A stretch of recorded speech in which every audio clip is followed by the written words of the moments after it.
إن الحمد لله نحمده ونستعينه ونستغفره ونعوذ بالله من شرور أنفسنا ومن سيئات أعمالنا من يهده الله فلا مضل له ومن يضلل فلا هادي له وأشهد أن لا إله إلا الله وحده لا شريك له وأشهد أن محمدا عبده ورسوله يا أيها الذين آمنوا اتقوا الله حق تقاته ولا تموتن إلا وأنتم مسلمون يا أيها الناس اتقوا ربكم الذي خلقكم من نفس واحدة وخلق منها زوجها وبث منهما رجالا كثيرا ونساء واتقوا الله الذي تساءلون به والأرحم إن الله كان عليكم رقيبا يا أيها الذين آمنوا اتقوا الله وقولوا قولا سديدا يصلح لكم أعمالكم ويغفر لكم ذنوبكم ومن يطع الله ورسوله فقد فاز فوزا عظيما ربي اشرح لي صدري ويسر لي أمري واحلل عقدة من لساني يفقهوا قولي ثم أما بعد السلام عليكم ورحمة الله وبركاته. La famille, j'espère que vous allez bien. Là, vous n'êtes pas nombreux. Bon, j'espère que ça va arriver au fur et à mesure. Alors, comment vous allez ce soir?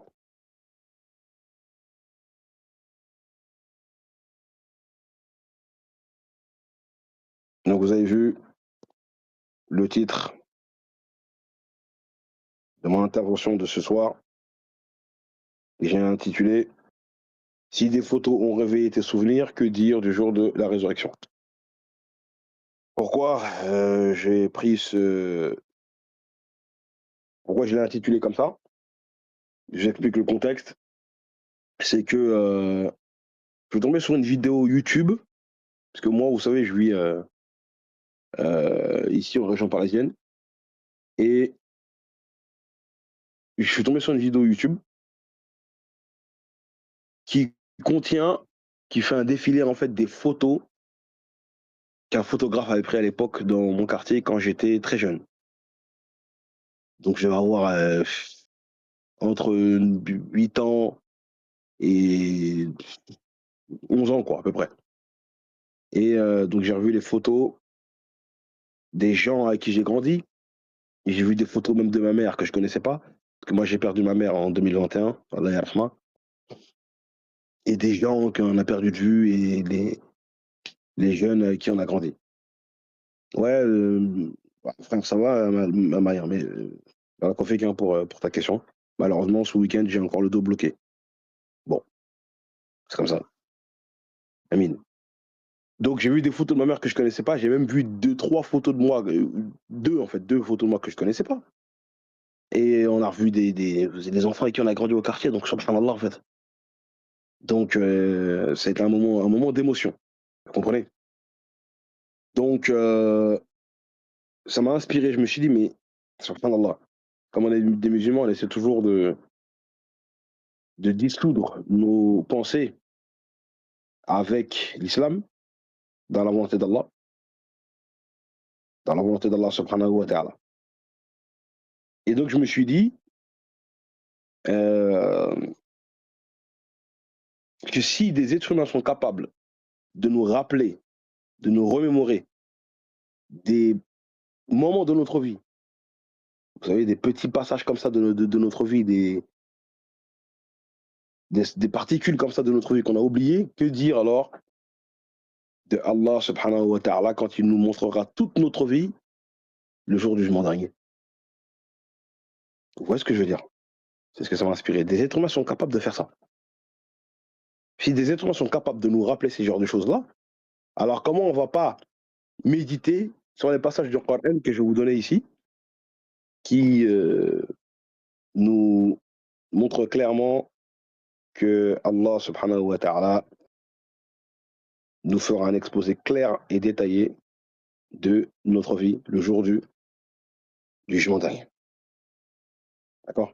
Donc c'est pour ça que là j'ai vu quelque chose qui m'a profondément marqué. C'est un membre de ma famille qui m'a envoyé une vidéo qui contient ces photos-là, de mon quartier. D'accord? Donc, en regardant ces images, j'ai eu cette réflexion. Et ces photos étaient là depuis des décennies, hein.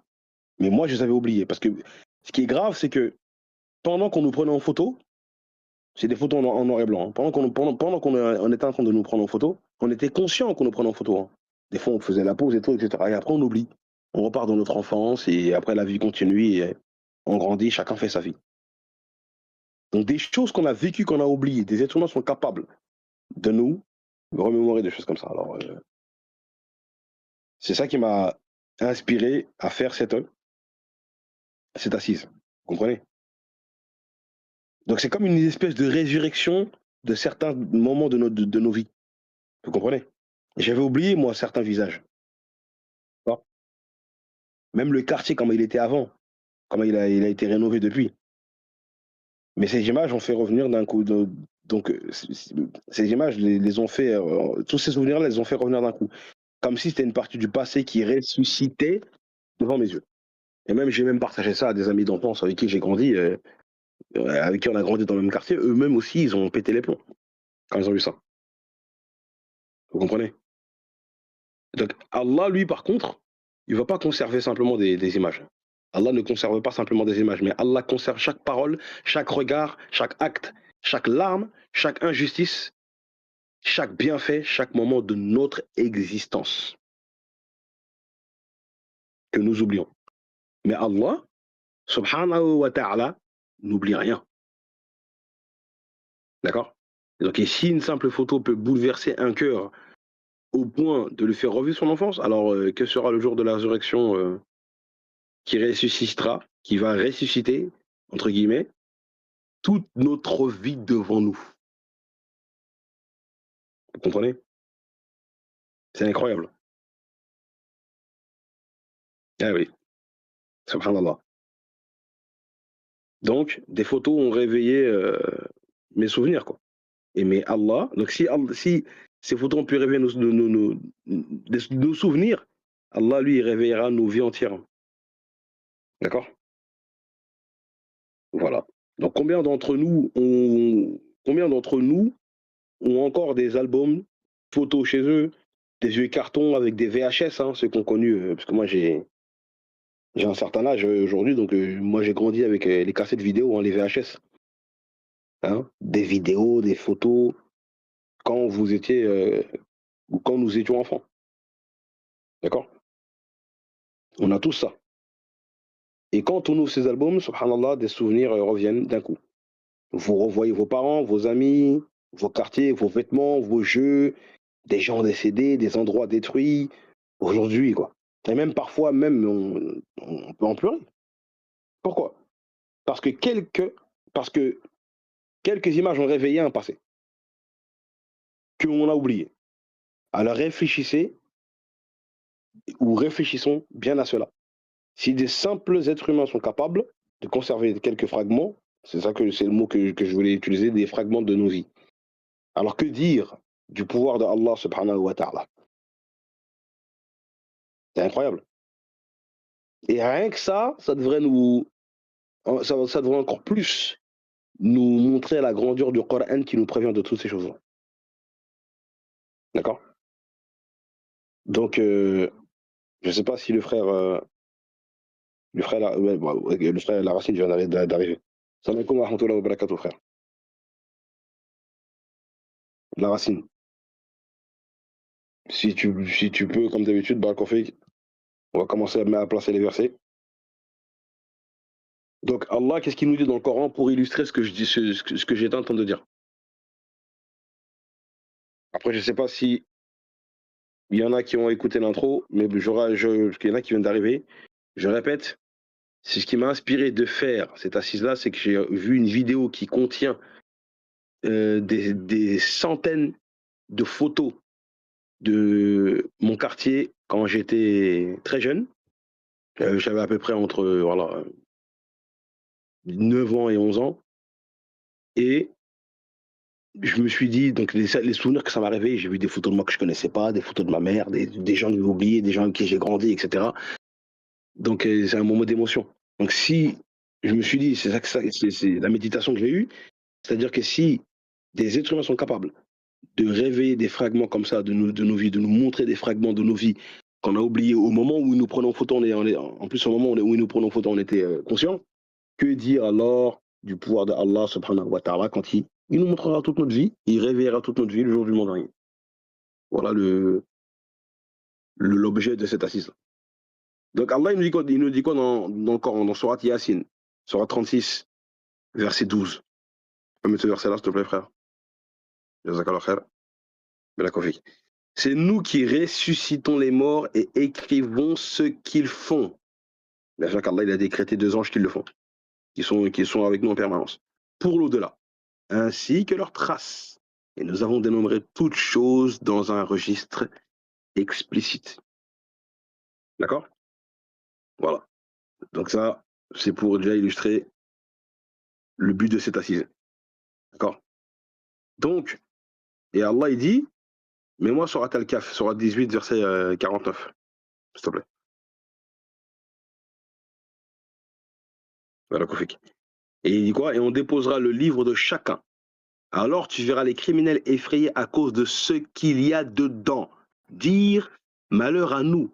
T'as donc ce livre à nos maîtres de mentionner ni péché véniel, ni péché capital. Subhanallah. Et ils trouveront devant eux tout ce qu'ils ont œuvré, et ton Seigneur ne fait du tort à personne. Qu'Allah nous préserve de nous retrouver parmi ces genres de personnes-là qui verront leur livre et qui auront des regrets. Qu'Allah nous préserve. Et qu'Allah fasse que nous puissions tous récupérer notre livre de la main droite et qu'on soit en joie de récupérer ce livre-là. Parce que là, ici, ça parle des personnes qui vont le récupérer de la main gauche, mais qui ne sont pas contents de ce livre-là. Mais c'est ta vie. D'accord? Donc ça, c'est pour démontrer qu'Allah, il va nous montrer toute notre vie, en fait.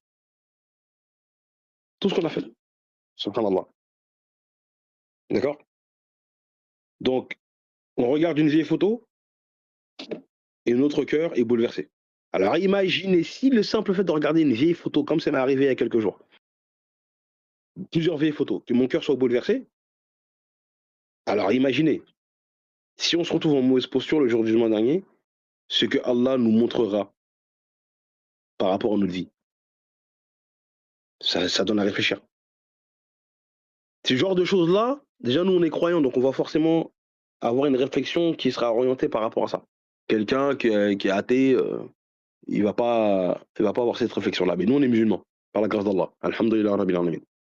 Qu'Allah fait de nous des musulmans. D'accord? Donc, on verra toute notre vie. Ton enfance, ton adolescence, tes secrets, tes discussions, tes moments de solitude, les moments que chaque famille ignore, hein, ou oublie. Tout reviendra. Allah subhanahu wa ta'ala, il dit quoi? Mais moi, surat Al-Qiyamah, d'accord? Surat 75, verset 13. Il dit quoi? L'homme sera informé ce jour-là de ce qu'il aura avancé et de ce qu'il aura remis à plus tard. Une fois, ça nous est arrivé de parler avec un frère ou une sœur. Ouais, pour l'instant, je peux pas prier. Oh, pour l'instant, je me sens pas prêt. Quand je me sentirai prêt, quelqu'un qui parle musulman, je me convertirai, etc. Tu remets à plus tard, tu remets à plus tard. Reden, reden, reden, reden. Tu repousses, tu repousses, tu repousses. Et ça se trouve, tu vas mourir avant d'avoir mis en application ou de t'être décidé à t'être converti ou de faire salat. Voilà. Tu verras le jour du mandagne. Il faut faire attention à ça. Même les empreintes digitales, même les détails uniques de ton corps, subhanallah, Allah les connaît. Toi, tu oublies, même nos empreintes digitales, on ne les connaît pas. Il n'y a personne d'entre nous qui connaît ses empreintes digitales, alors que c'est notre propre corps. Hein. Vous vous rendez compte? Mais Allah n'oublie rien. Et Allah, qu'est-ce qu'il dit? Mets-moi surat Taha, c'est-à-dire surat 20, verset 52. Regardez ce qu'Allah subhanahu wa ta'ala il dit. Voilà. Mais Moïse dit, la connaissance de leur sort est auprès de mon Seigneur dans un livre. Mon Seigneur ne commet ni erreur, ni oubli. Subhanallah. Vous vous rendez compte? Allah, il va rien oublier. Parfois, un simple rêve nous replonge dans le passé. Parfois, une odeur nous rappelle notre enfance. Parfois, même une chanson qu'on peut entendre quand on va dans les magasins ou des choses comme ça. Nous ramener 30 ans en arrière, pour ceux qui, bien sûr, qui ont un certain âge, bien sûr. Parfois, une photo nous fait revivre une époque entière. Ou nous remémorer des souvenirs qu'on a oubliés. Pourquoi? Parce qu'Allah nous montre déjà dans cette vie que la mémoire peut revenir, que le passé peut réapparaître. Vous voyez? Et que si et que ce qui semblait disparu peut revenir de devant nous ou dans notre mémoire. Tout cela est une preuve pour les gens qui réfléchissent. Et tout cela est une preuve, bien sûr, de la résurrection qu'Allah nous a, nous a promis, dont Allah nous a avertis dans le Coran. Donc Allah fait revivre la terre morte avec la pluie, et Allah ressuscite les êtres humains après leur mort. D'accord. Donc moi, ce que j'ai vécu là, quand j'ai vu ces photos, c'est comme une résurrection. Et le jour du jugement dernier ne sera pas seulement une résurrection des corps, mais ce sera aussi la résurrection de tout, comme je le disais tout à l'heure. Et les anges sortiront les livres, les langues parleront, les mains vont témoigner, les pieds témoigneront, subhanallah, les regards témoigneront, ton corps il va témoigner. Mets-moi surat Yassine, verset 36, donc 36, verset 65, s'il te plaît.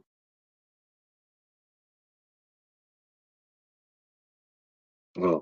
Barakoufik. Ce jour-là, nous scellerons leur bouche, tandis que leurs mains nous parleront et que leurs jambes témoigneront de ce qu'ils avaient accompli. Ton corps, il va témoigner contre toi ce jour-là. Ton propre corps. Donc ta bouche, tu ne pourras pas parler toi, mais c'est ton corps qui va parler contre toi. Vous vous rendez compte? Il n'y a pas un livre sur la surface de la Terre qui enseigne ça, hein. C'est incroyable. Donc si une vieille photo peut faire trembler votre cœur, alors que sera le jour où Allah vous montrera toute votre existence, comme je l'ai dit plusieurs fois ici. D'accord? Aujourd'hui, une simple photo peut faire pleurer un homme ou une femme. Une image peut réveiller 30 années de souvenirs. Une vieille vidéo peut faire revivre des gens décédés dans notre mémoire. Alors imaginons Allah. Subhanallah. Le jour où il n'y aura plus de montage vidéo, plus de filtres, plus de mensonges, plus d'oubli, plus de IA, plus de chat GPT, plus tout ça, hein, qu'on vit à notre époque, hein. Le jour où Allah dira, mets-moi surat 17, verset 14, s'il te plaît. Surat Al-Isra. Lis ton écrit aujourd'hui, tu te suffis d'être ton propre comptable. Subhanallah. Tu te suffis toi-même. Vous vous rendez compte? Donc, on a peur de découvrir nos propres secrets, des fois même. D'accord? Mais est-ce qu'on a pensé au jour où nos propres membres parleront contre nous? On cache des choses aux créatures, mais rien n'est caché devant celui qui les a créés, c'est-à-dire le Créateur. Et retenez bien cette parole, hein. Si les hommes sont capables de conserver quelques souvenirs avec une caméra ou un appareil photo, Allah est capable de ressusciter des milliards d'êtres humains. Eh oui, c'est tout. C'est aussi simple que ça, c'est clair. Le jour du mois dernier ne sera pas seulement un jour de retour des corps, hein. Ce sera un- le jour où toute vérité sera traitée. Alors on doit préparer ce jour-là. On doit préparer ce jour-là. C'est ça le but. Surtout en plus pendant. Là, en fait, on vous fait des assises parce que nous sommes dans les 10 jours sacrés de Dhul Hijjah. Vous voyez, comme on l'a souvent dit avec Hanifi en ce moment, notre vie entière deviendra un souvenir. Et Allah nous le montrera. Donc, c'est vraiment une chose à méditer. Donc, ce rappel est encore plus important, comme je l'ai dit, pendant ces 10 jours. Des jours dans lesquels les œuvres sont parmi les plus aimées d'Allah, des jours où beaucoup se rapprochent d'Allah, mais où d'autres continuent à vivre comme si la mort et la résurrection n'existaient pas, hein, ceux qui vivent dans la rafla, quoi, dans l'insouciance. Pendant que certains préparent le sacrifice, hein, donc la fête de l'Aïd, pendant que certains sont, dans, sont noyés par leur passion, donc pendant que certains, d'autres, nettoient leur maison pour l'Aïd. Mais on doit aussi nettoyer nos cœurs de nos péchés. Car c'est peut-être que l'année prochaine, certains de ceux qui regardent des photos aujourd'hui deviendront eux-mêmes des souvenirs dans les téléphones des autres. Je répète ce que j'ai dit ici. Aujourd'hui, on doit nettoyer nos cœurs et même nos corps de nos péchés. car c'est peut-être l'année prochaine, on ne sait pas si on sera vivant, c'est ça que je veux dire. C'est peut-être l'année prochaine que certains de ceux qui regardent des photos aujourd'hui, eh ben, c'est peut-être ces mêmes personnes-là qui deviendront eux-mêmes des souvenirs dans les téléphones ou dans les photos des autres. Vous comprenez? Donc c'était une petite intervention, je vais m'arrêter là. Dhul Hijjah nous rappelle le sacrifice d'Ibrahim, donc même c'est même une remémoration de ce qu'on n'a pas vécu nous-mêmes, parce qu'on n'a pas vécu à l'époque de notre père Ibrahim alayhi salam, mais on doit se rappeler qu'en disant la ilaha illallah, on a fait un pacte avec Allah de l'obéir dans sa soumission et dans sa volonté, de faire toujours un retour vers lui. Donc alors que notre vie peut devenir un simple souvenir du jour au lendemain. Donc on profite de ces jours-là pour multiplier nos bonnes actions, lire le livre d'Allah, multiplier les bonnes œuvres, et c'est ça qui sera surtout bénéfique le jour où Allah nous ressuscitera, qu'on ait des souvenirs agréables de nos vies et qu'on fasse partie de ceux qui seront contents, qui auront la joie de récupérer leur livre de la bonne, de la bonne main, de la main droite. Vous voyez la famille? Voilà. Donc je vais m'arrêter là. Je ne peux pas rester très longtemps ce soir. Je vous remercie de m'avoir écouté. Si vous avez quelques questions, je peux encore rester quelques minutes, Inch'Allah. Barakallahu fikum.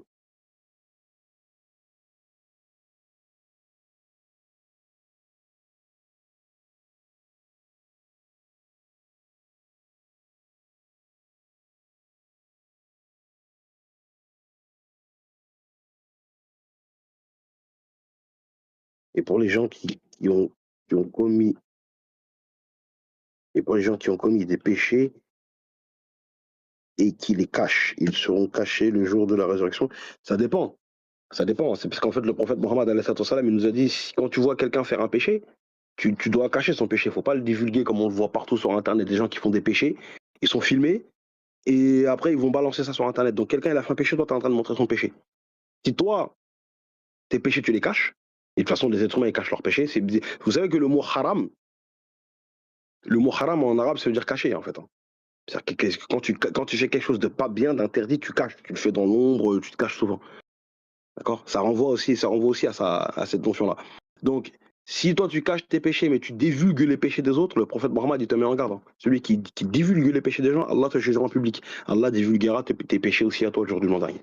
Mais si tu es un musulman et tu commets des péchés, de toute façon, tout musulman commet des péchés, le prophète Mohammed, il dit dans le hadith que tous les fils d'Adam font des erreurs, des péchés. Mais les meilleurs d'entre eux sont ceux qui se repentent. Donc, toi, tes péchés que tu fais en privé, les péchés que tu caches, eh ben, si toi tu caches le péché d'autrui, Allah il cachera aussi les tiens le jour du monde dernier. Donc tu seras dans un jugement avec ton intimité avec Allah subhanahu wa ta'ala. Donc faut faire attention à ça. Même une chose qu'on néglige, quand on partage des posts, ne partagez jamais un post où il y a quelqu'un qui est en train de faire un péché. Et jamais. Parce que les gens ils sont moi qu'ils en rigolent. Ils sont moi qu'ils en rigolent. Mais toi tu es en train de divulguer le péché des gens sans te rendre compte. Il y en a plein qui font ça. Musulmans ou non musulmans. Ça aussi c'est une chose sur laquelle je vous mets en garde, Inch'Allah. J'espère avoir répondu à ta question.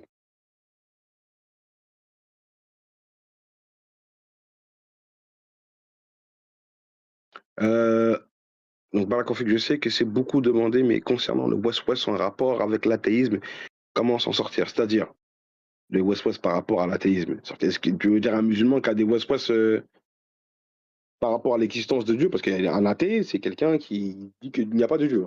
C'est ça la définition d'un athée.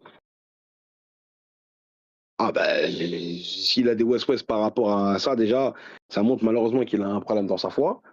En fait, Allah nous demande de méditer la création. Il y a des signes dans les cieux et la terre pour les gens doués d'intelligence. Allah il le dit dans le Coran. Donc cette personne elle doit méditer, tu vois, elle doit se poser des questions. On est là pourquoi? Quand tu regardes la création, la perfection de la création, on ne peut pas croire que ça s'est fait tout seul, que ça n'existe pas.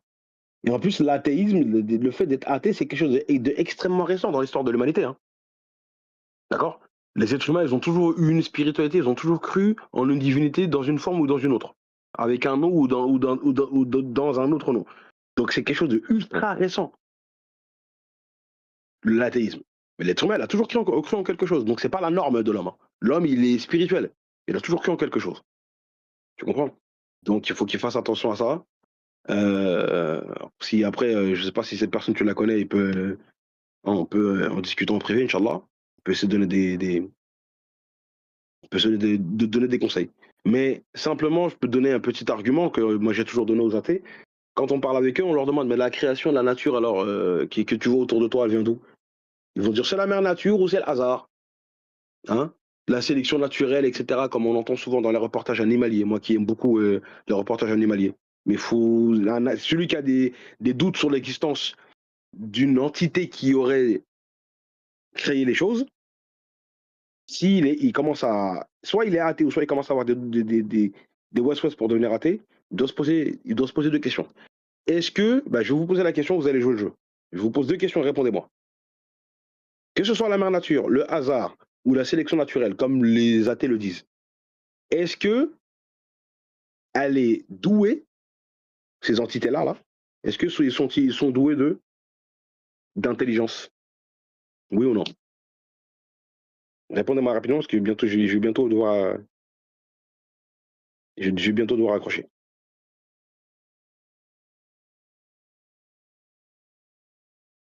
Oui ou non?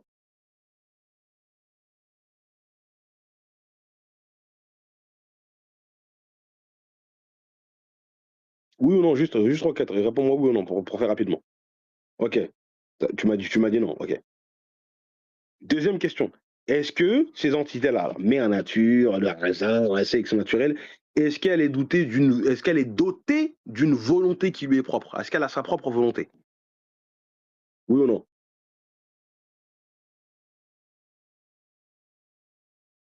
Ok. Et pourtant, les athées là, et tous ceux qui ne croient pas en l'existence de Dieu, ils vont nous dire que c'est la mère nature qui nous a créés, le hasard qui nous a créés, ou la sélection naturelle, même déjà cette phrase sélection naturelle. C'est-à-dire que quand tu sélectionnes, c'est que tu as une volonté déjà. Donc déjà, même dans la question déjà que j'ai posée, il y a un piège déjà. Maintenant, pour répondre maintenant, pour montrer l'absurdité de ça, si vous nous dites que c'est la mère nature, le hasard, la sélection naturelle qui nous a créés, comment se fait-il que nous, on ait une volonté qui nous est propre, on a une intelligence qui nous est propre, alors que celle qui nous a créés en est dépourvue? Elle n'en a pas. Regardez-moi cette imbécilité. Regardez-moi cette absurdité. Vous avez compris? Dites ça à un athée. Il va réfléchir. Tu me dis que c'est le hasard qui nous a créés, il n'a pas de volonté, il n'a pas d'intelligence, d'accord? Il n'a pas de volonté qui lui est propre et lui-même, il n'est pas, voilà, il n'est pas intelligent. Mais lui, il t'a donné de l'intelligence et il t'a donné une volonté. Comment il peut te donner une chose qu'il n'a pas? Fin du game. Wallahi, hein, je jure, hein, au nom d'Allah, à chaque fois que j'ai parlé avec un athée, je lui ai posé ces deux questions-là et j'ai vu son visage se déformer. Un jour, j'étais en train de parler avec une athée, elle s'est bouchée, elle a mis ses doigts littéralement dans ses oreilles. Elle m'a dit, toi là, faut que j'arrête de t'écouter. J'ai dit pourquoi? Parce que c'était une professeure d'école, hein. Elle m'a dit quoi? Parce qu'elle m'a dit, parce que ce que tu m'as dit, c'est extrêmement logique.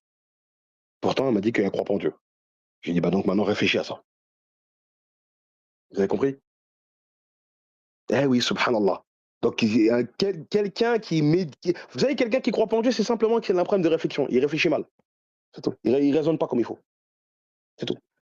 Tout ce qui est autour de toi, c'est un créateur. Ton stylo, la route, le lampadaire, tes vêtements, ta voiture, tout. Tout, hein. Et pourtant, c'est les créateurs qui ne le voient pas, hein, ceux qui ont créé ça là. Entre guillemets, quand je dis création, parce que l'être humain ne crée pas. Il n'y a qu'Allah qui a le pouvoir de créer.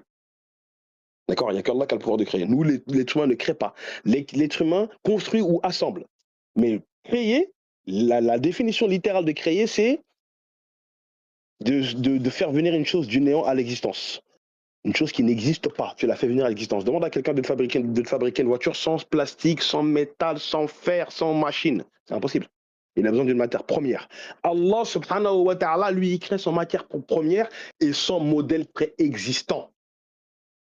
C'est ça le pouvoir d'Allah. Donc l'être humain ne crée pas. D'accord?